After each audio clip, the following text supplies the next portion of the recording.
ज्यूले हात उठाउनु भएको हुनाले सम्माननीय प्रधानमन्त्रीज्यूलाई म रोस्टम प्रयोग गर्न अनुमति दिन्छु।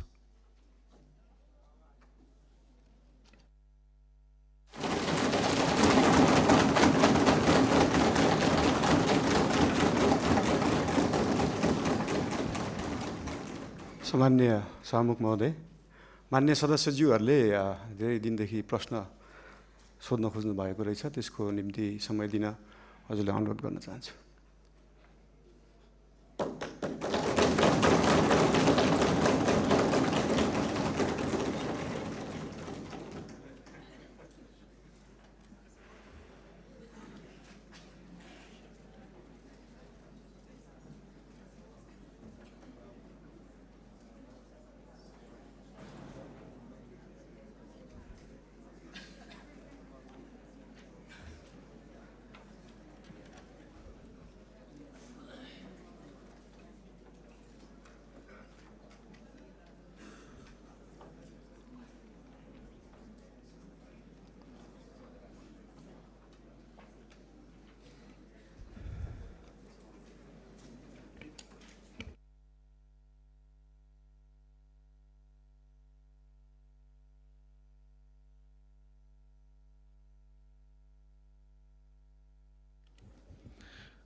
मान्य सदस्यहरू, सम्माननीय प्रधानमन्त्रीज्यूले मान्य सदस्यहरूले लामो समयदेखि प्रश्न गर्न पाउनुपर्छ र प्रश्नको उत्तर सम्माननीय प्रधानमन्त्रीज्यूबाट सदनलाई दिनुपर्छ भन्ने मान्य सदस्यहरूको निरन्तरको मागलाई सम्बोधन गर्दै सम्माननीय प्रधानमन्त्रीज्यूले आज नै आफूले प्रश्नको उत्तर दिन तयारी भएको कुरा रोस्टमबाट उद्घोष गरिसक्नु भएको हुनाले म दलगत रूपमा सबै दललाई एउटा एउटा प्रश्न सोध्नको लागि समय निर्धारण गर्छु।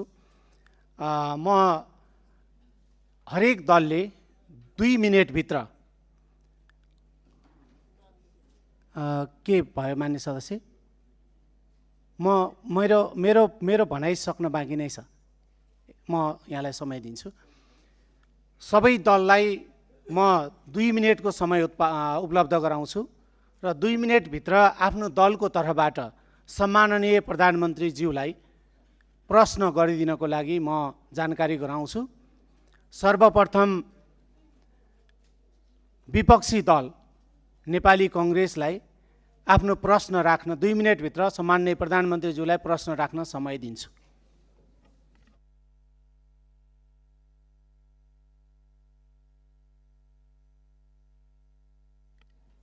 मान्य सदस्य युवराज दुलालले उठ्नु भएको थियो, के को लागि उठ्नुभयो? पहिला युवराज दुलालले एकदम छोटकरीमा आफ्नो कुरा भनिहाल्नुहोस्। माइक दिनुहोस्। सम्माननीय प्रधानमन्त्रीज्यू एकैछिन।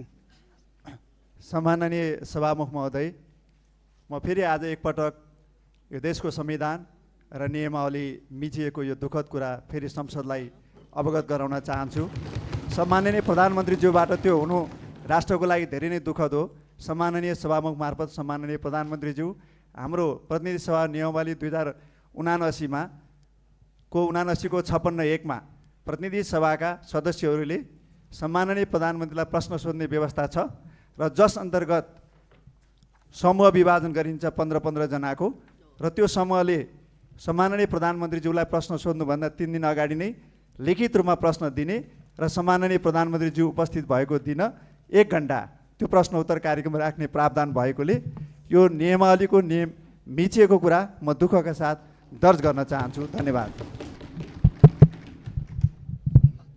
मान्य सदस्य ऐन महर 1 मिनेटभित्र आफ्नो कुरा भनिहाल्नु। सम्माननीय सभामुख महोदय, सम्माननीय प्रधानमन्त्रीज्यू सदनमा आउने कुरा र सदनलाई सम्बोधन गर्न चाहने विषयप्रति म सम्मान व्यक्त गर्न चाहन्छु, धन्यवाद व्यक्त गर्न चाहन्छु र सँगसँगै म एउटा मेरो नियमापत्ति दर्ज गर्न चाहन्छु। हामी संविधान र नियमावली भन्दा माथि कोही पनि छैनौँ। सभामुखज्यू पनि हुनुहुन्न, प्रधानमन्त्रीज्यू पनि हुनुहुन्न, हामी मान्य सदस्य पनि छैनौँ। र प्रतिनिधि सभा नियमावली 2079 को नियम 56 को उपनियम 3-4 मा 1 देखि 5 सम्म प्रश्न व्यवस्था गरेको छ। प्रधानमन्त्रीज्यूसँगको प्रश्नोत्तरको सन्दर्भमा 3 दिन अगाडि प्रश्न दर्ज गर्ने र 15 वटा प्रश्न सोध्न सकिने र अनि प्रधानमन्त्रीले प्रश्न को जवाफ दिनुपर्ने भन्ने कुरा बडो स्पष्टसँग व्याख्या गरेकोले यो सामान्य प्रधानमन्त्रीज्यूबाट यस्तो खालको नियम विपरीतको काम नहोस् र माननीय सदस्यहरूका लिखित प्रश्नहरू लिइयोस्। त्यो लिखित प्रश्नहरूको जवाफ दिने कुरामा सामान्य प्रधानमन्त्रीज्यूले यसमा ध्यान दियोस् भन्न चाहन्छु र यो मेरो नियम आपत्ति दर्ज गर्न चाहन्छु। मान्य सदस्यलाई मैले यहाँको दललाई समय दिइसकेको हुनाले बस्नुहोस्।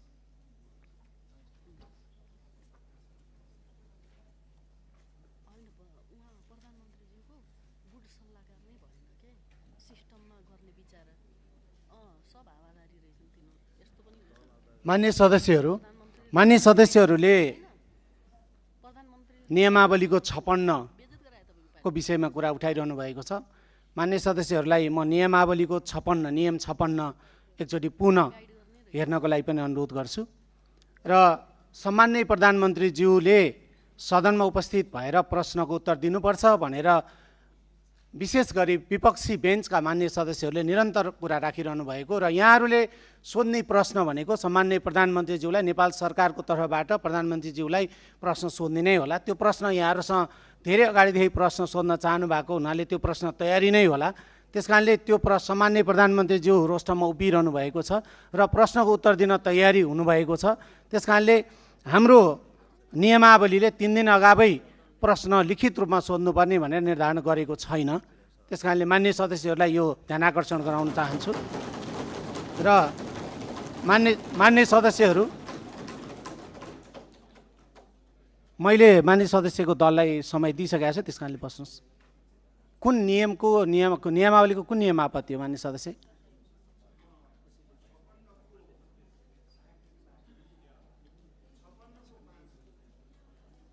मान्य सदस्य, मलाई जानकारी छ। मान्य सदस्य बस्नुहोस्। मैले यहाँको दललाई समय दिइसकेको छु। हामी प्रश्न उत्तरतिर जाउँ। मान्य सदस्यहरूलाई मैले विपक्षी दल सर्वप्रथम विपक्षी दल नेपाली कांग्रेसलाई मैले 2 मिनेटको समय दिएको छु।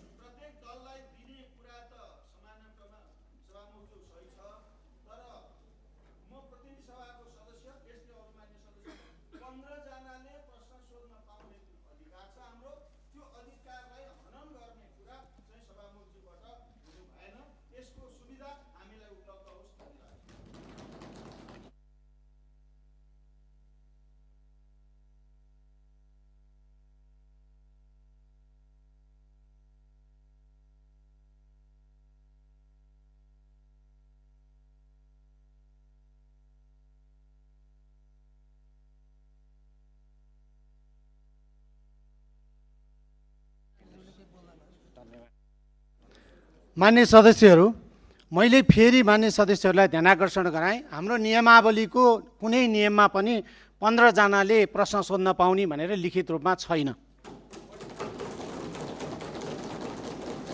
कारणले मान्य सदस्य इन्दिरा राणा मगर के होला? कुन नियमावलीको कुन नियम आपत्ति?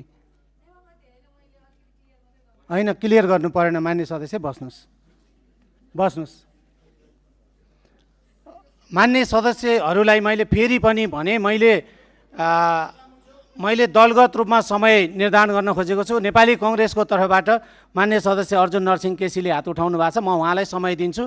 2 मिनेटभित्र सम्माननीय प्रधानमन्त्रीज्यूलाई नेपाल सरकारको तर्फबाट प्रश्न सोधिदिनु होला।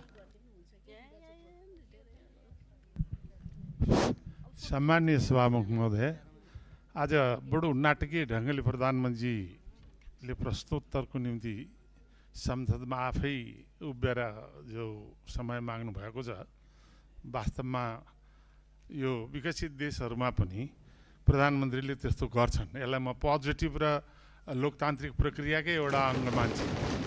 तर कुरा चाहिँ के छ भने नियम, प्रक्रिया र पद्धतिमा हरेक समय जो नेपालको प्रतिनिधि सभाको नियमावली छ, त्यो नियमावली अन्तरको प्रोसेस एउटा अर्कै प्रोसेस हो। त्यो निरन्तरता रहनुपर्छ, त्यसलाई बाइपास गरेर मिल्दैन।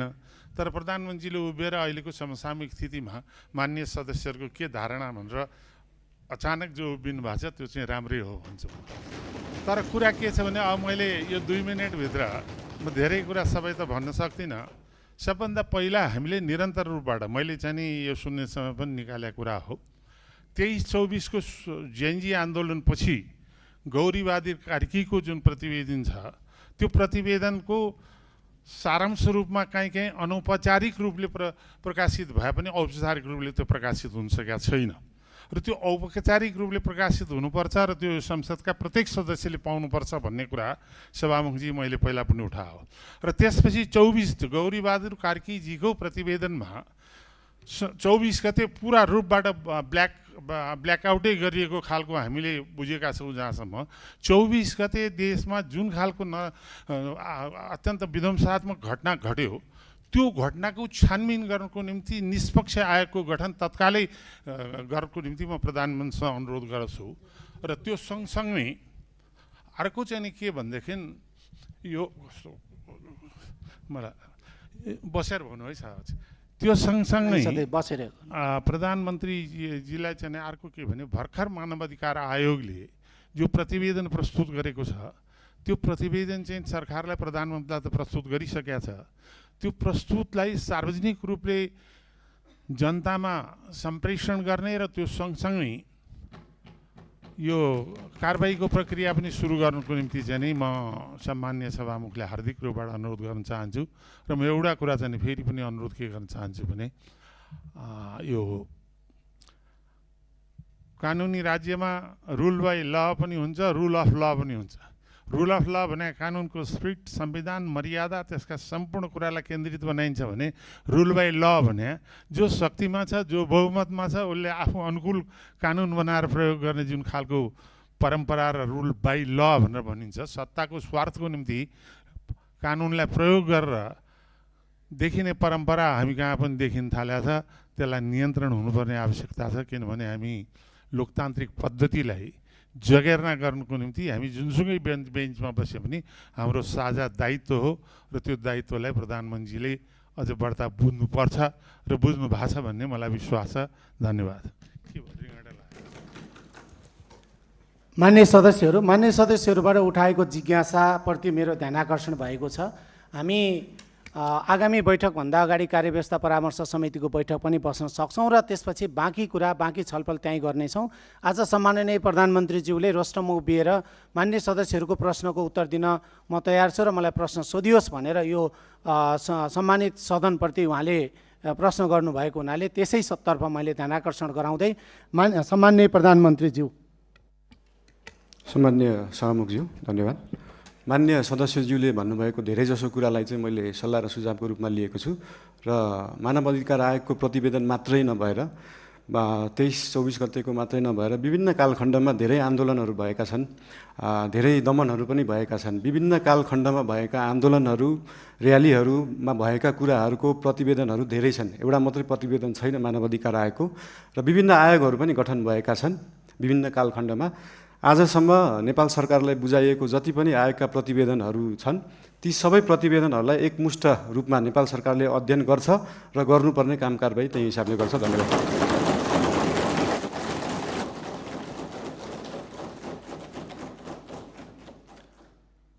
म विपक्षी बेन्चका नेकपा एमालेको तर्फबाट प्रश्न राख्न समय दिन्छु। समय 2 मिनेट।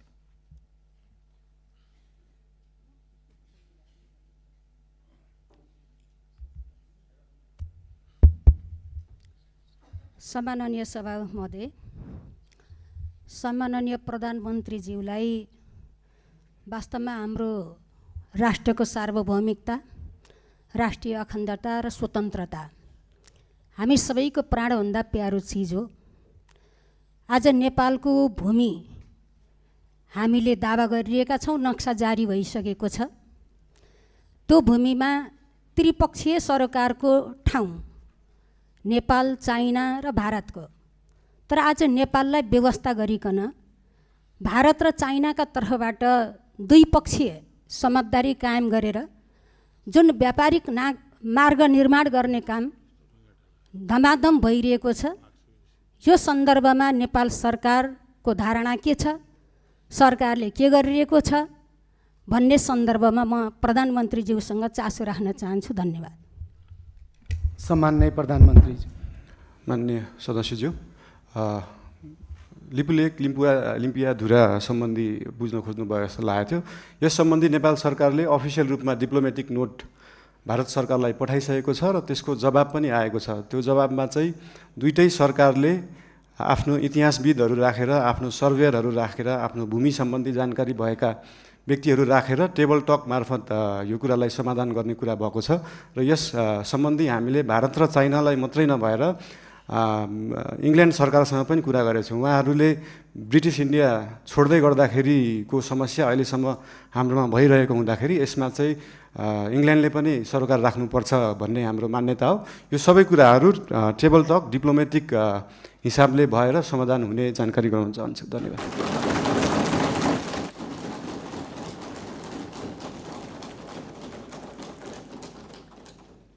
मान्य सदस्यहरू, विपक्षी बेन्चकै तर्फबाट नेपाली कम्युनिस्ट पार्टीको तर्फबाट आफ्नो प्रश्न छ भने 2 मिनेटभित्र प्रश्न राख्न समय दिन्छु।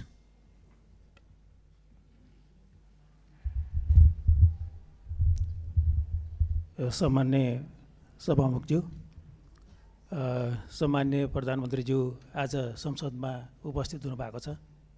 यो लोकतान्त्रिक परिपाटीलाई उहाँले आत्मसात गरेर सार्वभौम संसदमा उपस्थित भएर प्रश्नको उत्तर दिने जुन जमर्को गर्नुभएको छ त्यसको निमित्त म सम्मान्य प्रधानमन्त्रीज्यूलाई हार्दिक धन्यवाद दिन चाहन्छु। म खास गरिकन 2टा प्रश्न यहाँ राख्न चाहन्छु। आज यो तयारी त्यति हाम्रो पुगेको छैन। सम्मानज्यू आइहाल्नुभयो, प्रश्न माग गर्नुभयो, त्यसैले गर्दाखेरि त्यो माग अनुसारको यो प्रश्न राख्नुपर्ने एउटा जिम्मेवारी बोध भएको छ। एउटा कुरो के छ भने हामीले राष्ट्रिय सम्मानलाई अत्यन्त महत्त्वका साथ हेर्नुपर्छ। कुनै पनि बेला हामी सम्मानपूर्वक जिउने कुरामा हामी प्रतिबद्ध हुनुपर्छ।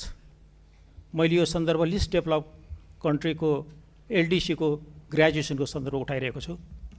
यो वर्ष हामी लिस्ट डेभलप कन्ट्रीको ग्रेजुएसन हुने अवस्थामा थियौँ। यसले हाम्रो राष्ट्रिय सम्मान बढाउन सक्थ्यो, आत्मविश्वास बढाउन सक्थ्यो, ताकि त्यसले गर्दाखेरि हामी अन्तर्राष्ट्रिय समुदायमा नेपाल अल्पविकसित होइन भन्ने खालको एउटा अनुभूति लिएर हामी हिँड्न सक्थ्यौँ।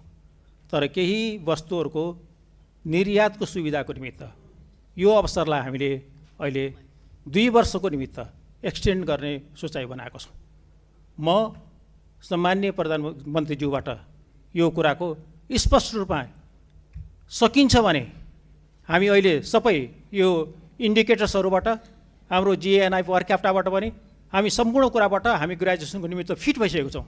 त्यसैले गर्दाखेरि यही वर्षबाट ग्रेजुएसनको निमित्त हामी तयारी हौँ भन्ने म अनुरोध गर्न चाहन्छु। अर्को कुरो, सामान्य प्रधानमन्त्रीज्यू गरिबप्रति अत्यन्त उहाँ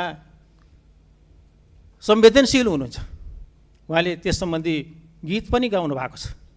म के अनुरोध गर्न चाहन्छु भने अहिले जुन किसिमको सुकुम्बासी समस्याहरूमा डिल गर्न खोजिएको छ त्यो राज्यको तर्फबाट त्यो बिल्कुल सही तरिका भएन। उनीहरूको व्यवस्थापनको निमित्त एउटा उपयुक्त रणनीति तयार गरेर अगाडि जानुपर्ने थियो। त्यति मात्रै होइन, अहिलेको बजेट यो माथिल्लो तल र मध्यम वर्गको निमित्त मात्रै छ। निम्न मध्यम वर्गीय र गरिबको मुखी यो बन्न सकेको छैन। बजेटको डिस्कसनको बारेमा हामी यसमा थुप्रै प्रश्न उठाउनेछौँ, तर यसबारेमा सम्मान्य प्रधानमन्त्रीज्यूको आफ्नो सोच विचार र कसरी यो राष्ट्रिय अर्थतन्त्रलाई हाम्रो अर्थ राजनीतिलाई लैजाने भन्ने बारे पनि यहाँको सोच हामी जान्न चाहन्छौँ। धन्यवाद। सम्माननीय प्रधानमन्त्री। धन्यवाद सम्मान्य सभामुखज्यू। यो उदाहरण एउटा दिन चाहन्छु। यो लिस्ट डेभलप कन्ट्रीबाट डेभलपिङ कन्ट्रीमा जाने अथवा डेभलपिङ कन्ट्रीबाट डेभलप कन्ट्रीमा जानेमा हाम्रै छिमेकी राष्ट्र चीन, चाइना चाहिँ अस्ति भर्खरै डेभलपिङबाट डेभलपमा गएको थियो, जबकि त्यो डेभलपमेन्टको पराकाष्ठा नागिसकेको देश हो त्यो। यो कुराहरू चाहिँ एकदमै स्ट्राटेजिक रूपमा सरकारले सोच्नुपर्छ जस्तो लाग्छ। अहिले नै हामीले एलडिसीबाट ग्रेजुएट हुँदै गर्दाखेरि हाम्रो ट्रेडका कुराहरू, हामीले निर्यात गर्ने विषय वस्तुहरूमा चाहिँ लाग्ने करहरू अहिले छुट पाइन्छ। हामी चाहिँ निर्यातमुखी हुनुपर्छ। देशमा उत्पादन भएको चिजहरू चाहिँ विभिन्न राष्ट्रहरूमा हामीले एक्सपोर्ट गर्न पाऊँ भन्ने हिसाबले 2 वर्षलाई त्यसलाई टारेका हौँ। त्यसलाई अहिले आत्मविश्वास बढाउने भन्दा पनि देशलाई पैसा चाहिएको छ, पैसा बढाउनेतिर ध्यान गएको छ हाम्रो।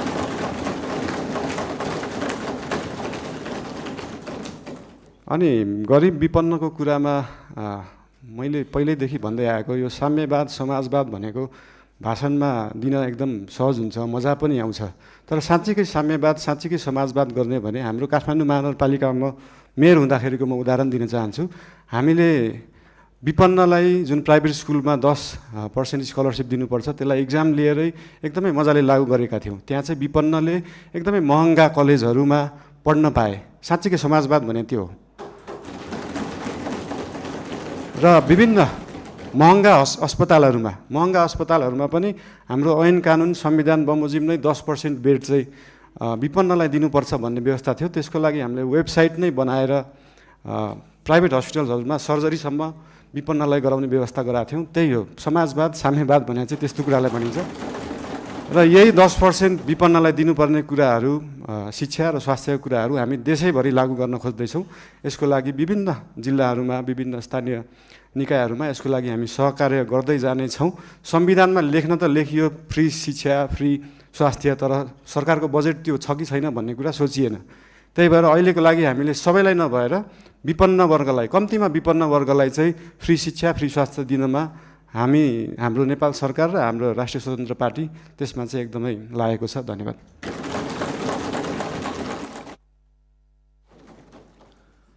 विपक्षी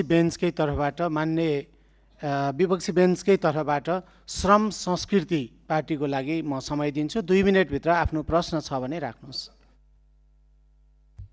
हेलो, सम्माननीय सभामुख महोदय, सम्माननीय प्रधानमन्त्रीज्यू, निकै लामो समय पछाडि आज प्रश्न गर्नु पाइयो। तर कता कता हामीले नियमहरूले अलिकति ख्याल गर्नुपर्छ होला भन्ने लाग्छ।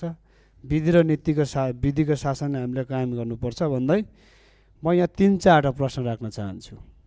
सबैभन्दा पहिला सुकुम्बासी र यो अव्यवस्थित समस्या लामो समयदेखि चर्किँदै आएको, यो व्यवस्थापन साँच्ची नै सामाजिक सञ्जालमा मात्र हुन्छ कि व्यवहारमा हुन्छ, यो कहिलेसम्म हुन्छ भन्न चाहन्छु। दोस्रो प्रश्न, नेपालमा सहकारीमा ठुलो घोटाला भयो, ठुलो तपाईँको समस्या उत्पन्न भयो, थुप्रै आन्दोलन भयो। यो जीवी राई भन्ने जस्तै जीवी राई लगायत अन्य चाहिँ थुप्रै सहकारी ठगीहरू गर्ने कहिले पक्राउ हुन्छ, स्पेसली जीवी राई। दोस्रोमा भदौको 23-24 को जेनजी आन्दोलनमा भएका घटनामा मानव अधिकारले तयार पारेको प्रतिवेदन लगायत भर्खरै मात्रै सम्माननीय प्रधानमन्त्रीज्यूले भन्नुभयो अन्य आन्दोलनहरूमा भएको जति पनि घटनाहरूलाई चाहिँ छानबिन गर्छौँ भन्नुभयो। यो कहिलेसम्म हामीले साँच्ची नै यसको चाहिँ यो घटना चाहिँ यसरी भएको छ भनेर चाहिँ परिणाममा देख्न सक्छौँ, त्यो प्रश्न गर्न चाहन्छु। र अर्को, कालोपानी लिपुलेक लिपिया धुराको समस्या निकै लामो समयदेखि चल्दै आएको छ र अन्य सीमामा थुप्रै समस्याहरू छन्। त्यो सीमामा चाहिँ कहिले सरकार छ भने सीमाका चाहिँ आम नागरिकहरूले अनुभूति गर्न सक्छन्, त्यो प्रश्न गर्न चाहन्छु। र मैले सम्माननीय प्रधानमन्त्रीज्यूको कार्यकक्षमा आएर यो बाँदर व्यवस्थापनको चाहिँ ठुलो जो हामीले चाहिँ 3टा उपायसहित सम्माननीय प्रधानमन्त्रीज्यूको कार्यकक्षमा आएर मैले लिखित रूपमा दिएका थिएँ। हामीले स्वाधीन र राष्ट्रवादको कुरा गरिरहँदाखेरि चाहिँ कृषि र किसान बिना हामीले स्वाधीन देश चाहिँ परिकल्पना गर्नु सक्ने जस्तो मलाई लाग्दैन। यो बाँदर व्यवस्थापन कहिले हुन्छ भन्न चाहन्छु। यसमा श्रेष्ठ सबैजना लाग्नुपर्छ। यो हाँस्ने कुरा होइन, यो श्रेष्ठ कुरा छ, लाखौँ किसानसँग जोडिएको कुरा हो। हस्, धन्यवाद। बाँकी कुरा फेरि अब अर्कोमा गरौँला। र एउटा कुरो, यो चाहिँ नियमावलीको 56 को 15 जनाले कम्तीमा सोध्ने भने चाहिँ हाम्रो अरू साथीले पनि सोध्न चाहनुहुन्छ होला। सभामुख महोदय, यो नियमावलीले चाहिँ कार्यान्वयन गर्नुपर्छ होला। धन्यवाद। सम्माननीय प्रधानमन्त्री। सम्माननीय सभामुख महोदय, यो सुकुम्बासीको विषयमा धेरै कुराहरू आएका छन्। हामीले काठमाडौँ उपत्यकामा रहेका खोला किनारमा जुन एकदमै जोखिमपूर्ण अवस्थामा बस्नु भएको थियो, उहाँहरूलाई चाहिँ अर्को ठाउँ सार्ने काम गरेको हो। हामीले उहाँहरूलाई त्यो हेर्दाखेरि त्यो खेदाको अवस्था देखे पनि यो 4 वर्ष अगाडिदेखि नै म स्थानीय सरकारमा हुँदा नै सङ्घ सरकारलाई भनेको कुरा चाहिँ के थियो भन्दाखेरि उहाँहरूलाई त्यहाँबाट स्थानान्तरण गरेर होल्डिङ सेन्टरमा राखेर जो सहीमा सुकुम्बासी हुनुहुन्छ, जसको चाहिँ देशभरि कतै पनि एक दूर जग्गा पनि छैन, एक आना जग्गा पनि छैन, उहाँहरूलाई चाहिँ त्यो जग्गाको व्यवस्थापन नेपाल सरकारले गर्नुपर्छ। त्यो हाम्रो सरकारको र हाम्रो पार्टीको मान्यता हो, त्यो उहाँहरूले पाउनै पर्छ। तर काठमाडौँ उपत्यकामा बसेकालाई किन एकदम प्रायोरिटी दिएर हटाइयो भन्दाखेरि विगतका धेरै वर्षहरूमा बाढी आउँदाखेरि उहाँहरूको घर डुबानमा पर्ने र उहाँहरूको स्वास्थ्य अवस्था पनि एकदमै नाजुक थियो। उहाँहरूको सेनिटरी अवस्था, उहाँहरूको त्यो वासरुम टोइलेटको व्यवस्था त्यसको निकासा सिधै खोलामा थियो र उहाँहरूबाटै निस्केको त्यो फोहोरको दुर्गन्धले फेरि उहाँहरू नै बिरामी परिराख्नु भएको थियो। त्यसले गर्दाखेरि उहाँहरू बिरामी पनि परिराख्नु भएको थियो, खोला फोहोर पनि भइरहेको थियो र त्योभन्दा सबैभन्दा ठुलो कुरा चाहिँ उहाँहरूको ज्यान जोखिममा थियो। उहाँहरूको ज्यान जोखिमबाट जोगाउने काम गरेको हो नेपाल सरकारले। र जहाँसम्म उहाँहरूलाई जग्गा व्यवस्थापन गर्ने कुरा छ त्यसको निम्ति भूमि सम्बन्धी हाम्रो समिति पनि बनिसकेको छ। हाम्रो मन्त्रालयले काम गरिरहेको छ, 2-3 मन्त्रालयले यो विषयमा काम गरिरहेको छ। अस्ति अर्थमन्त्रीज्यूले पनि यही आर्थिक वर्षभित्र हामी यो गर्छौँ भन्नुभएको छ। यसको लागि जति समय लाग्छ त्यति समय लाग्छ, हतार गरेर हुँदैन। यो चिजलाई चाहिँ जति समय लाग्छ, 35 वर्षमा नभएको चिज 35 मिनटमै नखोजौँ, त्यसलाई अलिअलि केही समय लाग्छ। र लिपुलेक लिम्पियाधुराको बारेमा उहाँले सोध्नुभयो, अघि पनि भनिसकेँ। यो चाहिँ डिप्लोमेटिक रूपमा टेबल टक। तपाईँहरूलाई एउटा कुरा अचम्म लाग्छ होला, मैले पनि अस्ति प्रधानमन्त्री भएपछि नै थाहा पाएँ, भारतले नेपालको जग्गा मात्र होइन, नेपालले पनि भारतको जग्गा धेरै ठाउँमा मिचेको रहेछ। अनि यो कुरा चाहिँ अस्ति भर्खरै थाहा पायो। त्यही भएर दुईटै देशले अध्ययन गरेर हामीले मिचेको छौँ, उहाँहरूले मिच्नु भएको छ, के छ त्यसलाई चाहिँ बसेर एउटा साथीको रूपमा समाधान गर्ने चाहिँ हामीले सोच राखेका छौँ। धन्यवाद। सहकारीको विषयमा पनि सोध्नु भएको थियो। सहकारीको विषयमा पनि अहिले एउटा कोष खडा गरेको छ र बाहिर न्युजमा आए जस्तो नेपाल सरकारको पैसा गएको मात्रै जस्तो देखिन्छ। हामीले सहकारीबाट उठाएको पनि पैसा छ। अस्ति लास्ट विकको रिपोर्ट हेर्दाखेरि 3 करोड जस्तो सहकारीबाट उठाइएको थियो, 50-60 लाख जस्तो दिएको थियो। यसको मतलब सरकारको पैसा गइरहेको होइन, हामीले सहकारीहरूबाट उठाएरै उहाँहरू पीडितहरूलाई पैसा बाँड्ने हो। त्यसमा कुनै पनि कन्फ्युजन नराख्न अनुरोध गर्न चाहन्छु। धन्यवाद।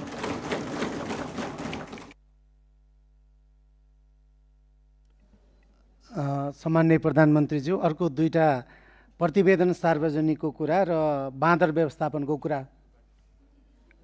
उहाँले यता प्रतिपक्षको तर्फबाट अघिको योभन्दा अगाडिको मान्य प्रश्नकर्ताले सदस्यले चाहिँ बाँदर व्यवस्थापनको कुरा र प्रतिवेदन सार्वजनिकको कुरा पनि राख्नु भएको छ। धन्यवाद। सामान्य सभामुखज्यू, प्रतिवेदनहरू अध्ययन समिति बन्छ। जस्तै मिडियामा आइसक्यो, तर त्यो मानव अधिकार आएको प्रतिवेदन पनि प्रधानमन्त्री कार्यालयमा अफिसियली बुझाइएको छैन। त्यो 29 पेजको केही खण्ड आए तापनि त्यो 10,000 पेजको छ भन्ने सुन्नमा आएको छ। त्यो प्रतिवेदन हामी कहाँ नै अफिसियली रूपमा आइसकेका छैनन्। अनि त्यो प्रतिवेदन आएपछि हामी सार्वजनिक गर्छौँ नै। लगायत मैले अघि भने जस्तै देशभरि भएका विभिन्न घटना सम्बन्धी आयोगहरू बनेका थिए, आएका रिपोर्टहरू छन्। ती सबै रिपोर्ट अध्ययन समितिले अध्ययन गर्छ। उहाँहरूलाई अध्ययन गर्न जति समय लाग्छ त्यति समय चाहिँ लाग्छ। फेरि त्यो उहाँहरूलाई छिटो 2 दिनमै अध्ययन गरेर दिनु भन्न सकिने अवस्था छैन। त्यही भएर यो अध्ययन गरेर आएको रिपोर्ट चाहिँ नेपाल सरकारले सार्वजनिक गर्नेछ। र बाँदरको विषयमा त अस्ति मान्य महावीर पुनज्यूले पनि भन्नुभएको थियो, एकदमै गाह्रो विषय हो, एकदम सजिलो छैन।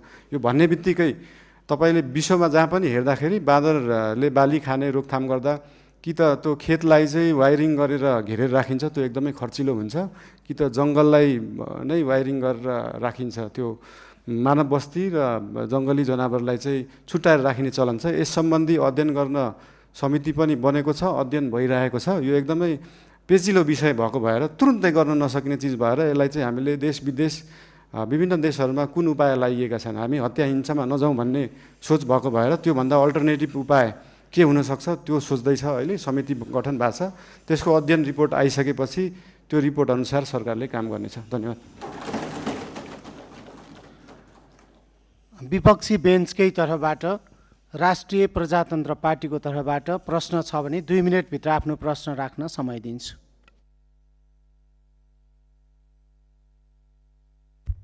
सम्माननीय सभामुख महोदय, सम्माननीय प्रधानमन्त्रीज्यू, हालैका दिनमा धेरै नेपाली नागरिकहरूलाई भिजिट भिजाको नाममा गल्फ तथा अन्य मुलुकहरूमा लैजाने क्रम रोकिएको छैन। यसरी भिजिट भिजाको दुरुपयोग मार्फत श्रम शोषण, मानव बेचबिखन अवस्था सृजना भइरहेको विषय गम्भीर रूपमा उठिरहेको छ। मैले यस विषयलाई संसदमा समेत उठाउँदै हजारौँ नेपाली नागरिकहरू विभिन्न बहानामा विदेश पुर्याउने र शोषणको चक्रमा फसाइने अवस्था रहेको कुरा उल्लेख गरेको नै थिए। यस सन्दर्भमा सरकारसँग मेरो प्रश्न छ, भिजिट भिजाको नाममा हुने यस प्रकारको अवैध श्रम आप्रवासन र मानव तस्करी नियन्त्रण गर्न सरकारसँग के कस्तो ठोस योजना छ? साथै सरकारले वैदेशिक रोजगारीको नाममा देखिएको संरचनागत शोषण रोक्न घरेलु श्रम डोमेस्टिक वर्क सम्बन्धी प्रतिबन्ध पूर्ण विचार गर्ने सोच राखेको छ कि छैन?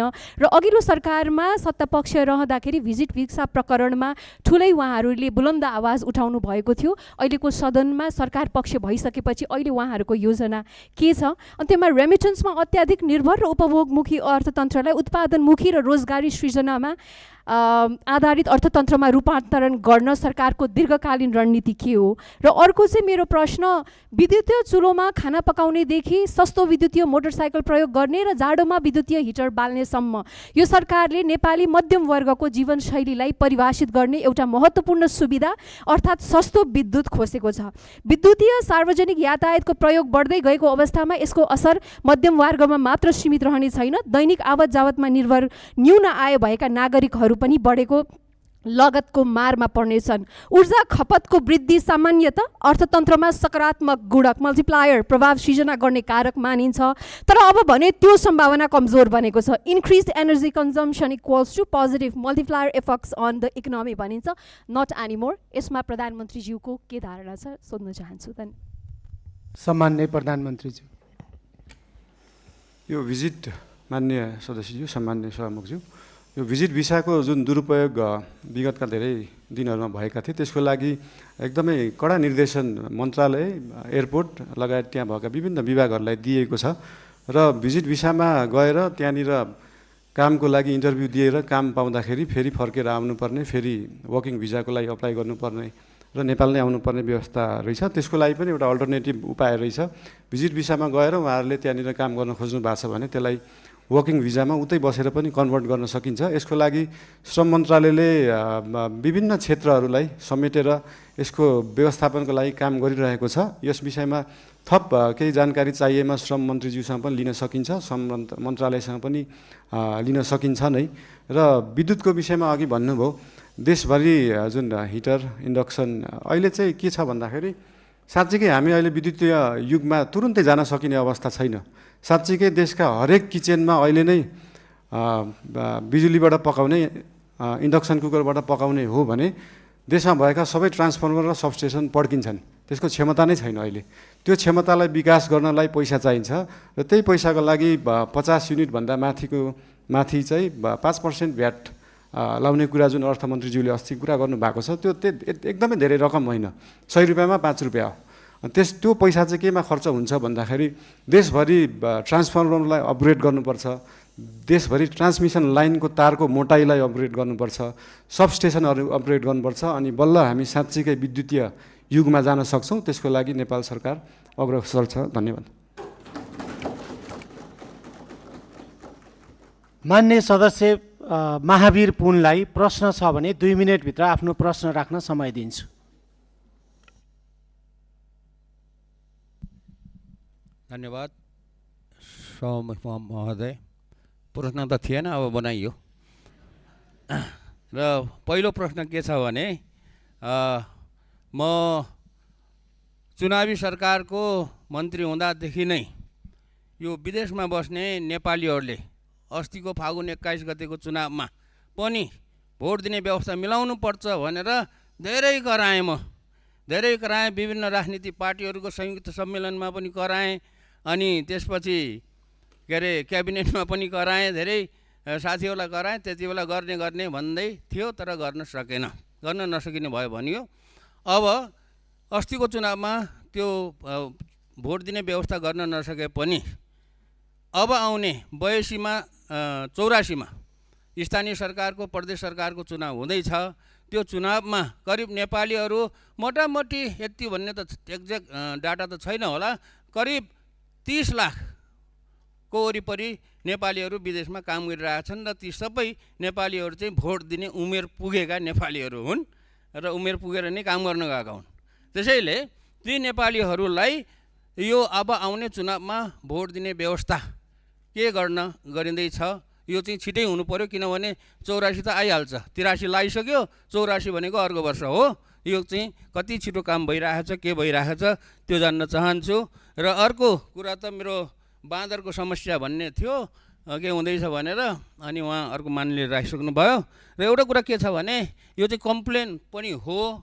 गर्नुपर्ने कुरा चाहिँ के छ त भन्दाखेरि स्थानीय तहमा चाहिँ राजस्व सङ्कलन गर्ने महालेखा नियन्त्रक कार्यालयबाट सूत्र रेभेन्यू भन्ने चाहिँ एउटा सफ्टवेयर राखेको रहेछ। त्यो सफ्टवेयरको धेरै कम्प्लेन आयो अनि जनताहरूले चाहिँ समयमा चाहिँ पाउन सकेनन्, सेवा पाउन सकेनन्। कहिले के बिग्रियो भन्छ अरे, कहिले के बिग्रियो, कहिले सर्भर डाउन इत्यादि गर्दाखेरि यो चाहिँ धेरै के अरे पालिकाहरूबाट मलाई कम्प्लेन आएको हुनाले यो कुरा सुनाइदिनु भनेको हो। त्यो कुरामा पनि के हुँदैछ, साँच्चीकै भएर कम्प्लेन आएको हो अथवा नभएर कम्प्लेन आएको हो, त्यो कुरा पनि जानकारी दिनु पर्यो। धन्यवाद। सम्माननीय प्रधानमन्त्री। सामान्य सभामुखज्यू, मान्य सदस्यज्यूले राख्नुभएको कुराहरू उहाँहरूको इन्टरिम गभर्मेन्ट हुँदा पनि उहाँहरूले उठाउनु भएको थियो। त्यसमा एउटा समस्या चाहिँ के छ भन्दाखेरि विदेशमा रहनुभएको नेपाली दाजुभाइ दिदीबहिनीहरूले भोट हाल्दाखेरि दुईवटा उपाय रहेछन्। एउटा चाहिँ एम्बेसीमा गएर भोट दिने, अर्को चाहिँ मोबाइलबाट भोट दिने। मोबाइलबाट भोट दिँदाखेरि चाहिँ अलिकति इन्फ्लुएन्स हुन सक्ने, किन भन्दाखेरि विदेशमा रहेका नेपालीहरूले भोट दिँदाखेरि कसैको इन्फ्लुएन्समा भोट नदियोस्, स्वतन्त्र रूपमा भोट दिनुपर्छ भन्ने कुराले त्यो त्यति बेला अल्झिएको जस्तो लाग्छ। अब त्यसको लागि एम्बेसीमा गएर भोट दिने कि त्यो प्रविधि मैत्री बनाउने भन्ने कुरा हो। यस विषयमा चाहिँ नेपाल सरकारले छलफल गरेर आगामी चुनावमा के कसो गर्न सकिन्छ यसको लागि अध्ययन गर्ने नै छ। र बाँकी त्यो सूत्रको विषयमा हाम्रो विज्ञान यो आइटीका मन्त्रीज्यूलाई यो सम्बन्धी सुन्नु नै भयो होला। उहाँलाई चाहिँ यो सम्बन्धी तुरुन्त व्यवस्थापन गर्न निर्देशन पनि दिन चाहन्छु। हस्, धन्यवाद।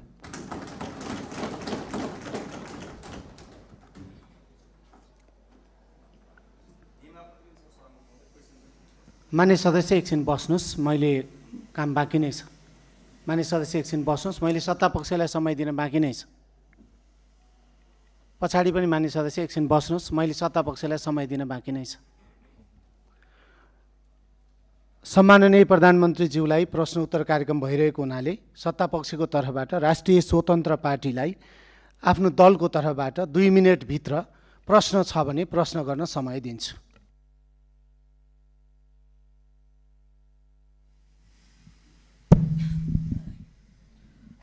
सम्माननीय सभामुख महोदय, सर्वप्रथम त प्रश्नोत्तरको लागि सदनमा उपस्थित भएर आइदिनु भएकोमा म प्रधानमन्त्रीज्यू समक्ष सम्मान व्यक्त गर्न चाहन्छु। हाल गत निर्वाचनमा आम नागरिकले अभूतपूर्व जनमत दिएर नागरिकको काम गर्नको लागि हामीलाई पठाउनु भएको छ र म आम नागरिकलाई धन्यवाद पनि व्यक्त गर्न चाहन्छु। अहिले सुशासनको दृष्टिकोणबाट हेर्ने हो भने केही अघिसम्म घुस नखाई केही काम नहुने अवस्था थियो। सरुवा बडुवामा पनि घुस नखाइकन हुँदैन भन्ने एउटा भाष्य निर्माण भएको थियो। त्यो अहिले यहाँको नेतृत्वमा सरकार गठन भइसके पछाडि धेरै चिरिँदै गएको छ। आम नागरिकको यो जनमत देशमा सुशासन र समृद्धिको लागि हो भन्ने कुरामा दुई मत छैन। नो इफ नो बट, सुशासन चाहियो, समृद्धि चाहियो भन्ने छ र सरकारले त्यसै अनुरूप काम पनि गर्दै गएको कुरा आम नागरिकलाई आश्वस्त हुने गरी प्रस्ताइदिनु हुन सम्माननीय प्रधानमन्त्रीज्यूलाई हार्दिक अनुरोध गर्न चाहन्छु। धन्यवाद। सम्माननीय प्रधानमन्त्री। सम्माननीय सभामुख महोदय, मान्य सदस्यहरू, यस विषयमा हामीले विभिन्न समयमा भन्दै पनि आएका छौँ। हाम्रा माननीय मन्त्रीज्यूहरूले, पार्टीका सभापतिज्यूले पनि भन्दै आउनुभएको छ। हामीले पहिलो वर्षलाई चाहिँ सुशासनको वर्षको रूपमा लिएछौँ।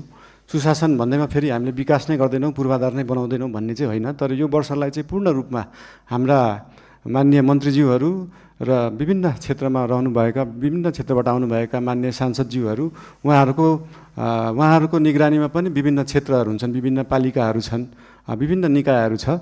हाम्रो नेपाल सरकार र राष्ट्रिय स्वतन्त्र पार्टीले चाहिँ यो पहिलो वर्ष पूर्ण रूपमा देशलाई चाहिँ सुशासनतर्फ लाने, व्यतिथिहरूलाई हटाउने, यो भ्रष्टाचार एकदमै बलियो जरा बनाएर बसेको भ्रष्टाचारलाई चाहिँ निर्मूल गर्न चाहिँ नेपाल सरकार, हाम्रो पार्टी एकदमै तत्पर रहेको छ। यो चिज विभिन्न कार्यालयहरूमा जाँदा, मालपोत कार्यालय, company registrar, blue book renew गर्दा विभिन्न ठाउँहरूमा जाँदा देख्नु पनि भएको छ होला र यसलाई नेपाल सरकारले निरन्तरता दिनेछ। धन्यवाद। मान्य सदस्यहरू, सम्माननीय प्रधानमन्त्रीज्यूले प्रश्न उत्तर कार्यक्रममा सहभागी जनाउनु भएको र आजको लागि सम्माननीय प्रधानमन्त्रीज्यूलाई प्रश्न उत्तर कार्यक्रम यहीँ समाप्त भएको घोषणा गर्दछु र सम्माननीय प्रधानमन्त्रीज्यूलाई आफ्नो स्थानमा स्थानान्तरण गर्न धेरै धेरै धन्यवाद।